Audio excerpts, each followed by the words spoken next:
Friend, cab operator companies India में एक नया मॉडल लेके आ रही है, सब्सक्रिप्शन बेस्ड मॉडल। जैसे हम एग्जांपल लेते हैं ऊबर की, तो ऊबर एक सब्सक्रिप्शन फ़ी चार्ज करेगा ड्राइवर से और उसको अपने प्लेटफॉर्म पर लिस्टिंग दे देगा। अब लिस्ट कराने के बाद उसको राइडर के साथ कनेक्ट कर देगा और एक एस्टिमेटेड फेयर उस राइड का डिस्प्ले कर देगा अपने ऐप के ऊपर। इसके बाद राइड को कंडक्ट कराने की, राइड में अगर कोई इश्यूज़ होते हैं या उसकी इन्वॉइसिंग, इवन फेयर का फाइनल डिटर्मिनेशन, ये सब अब ऊबर नहीं करेगा। अब ये सारी जिम्मेवारी ड्राइवर की होगी और ड्राइवर और राइडर के बीच का ही कॉन्ट्रैक्ट माना जाएगा। इसके ऊपर जीएसटी के क्या इंप्लीकेशन होंगे नए मॉडल के ऊपर, इसके लिए ऊबर ने एडवांस रूलिंग अथॉरिटी को अप्रोच करा। आज हम डिस्कस करेंगे एडवांस रूलिंग अथॉरिटी ने इसके ऊपर क्या अपना डिटर्मिनेशन दिया और ये लिटिगेशन आज किस स्टेज पर है। This is Shiv Kumar Bistin, chartered accountant. आप मेरे चैनल को सब्सक्राइब कर सकते हैं, मुझे फॉलो कर सकते हैं टू लर्न जीएसटी।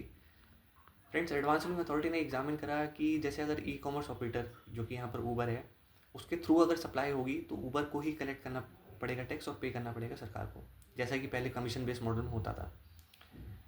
अब थ्रू वर्ड तो कहीं डिफाइंड है नहीं जीएसटी में, तो डिक्शनरी मीनिंग के बेस पर ये डिटरमाइन किया गया कि अगर स्टार्टिंग से लेकर एंड तक राइड कंडक्ट करी जा रही है ऊबर के थ्रू, ऊबर के प्लेटफॉर्म पे ही, तो ये मान लिया जाएगा कि ऊबर ही उस राइड को कंडक्ट करा रहा है, फैसिलिटेट करा रहा है, उसके थ्रू ही ये सप्लाई हो रही है और इस केस में भी उसको टैक्स कलेक्ट करके पे करना होगा। तो डिफरेंट स्क्रीनशॉट्स के बेस पर ऐप कैसे काम करता है, ये सब फैक्ट्स वगैरह देख के एडवांस रूलिंग अथॉरिटी ने ये डिटरमाइन करा कि सिंस ऊबर के प्लेटफॉर्म के बगैर तो राइड कंडक्ट ही नहीं करी जा सकती, तो इफेक्टिवली ऊबर ही ये कॉन्ट्रैक्ट, ये राइड परफॉर्म करवा रहा है। तो ये मान लिया जाएगा कि ऊबर के थ्रू ही ये सप्लाई हो रही है और अब ऊबर को ही इसके ऊपर टैक्स पे करना है। अब इससे एग्री होकर कर्नाटका हाई कोर्ट से स्टे ऑब्टेन करा इस रूलिंग के अगेंस्ट ऊबर ने, और अब ये मैटर जीएसटी काउंसिल अपनी नेक्स्ट मीटिंग में टेकअप करेगी, तब इस पर ज़्यादा क्लैरिटी आएगी। Thank you.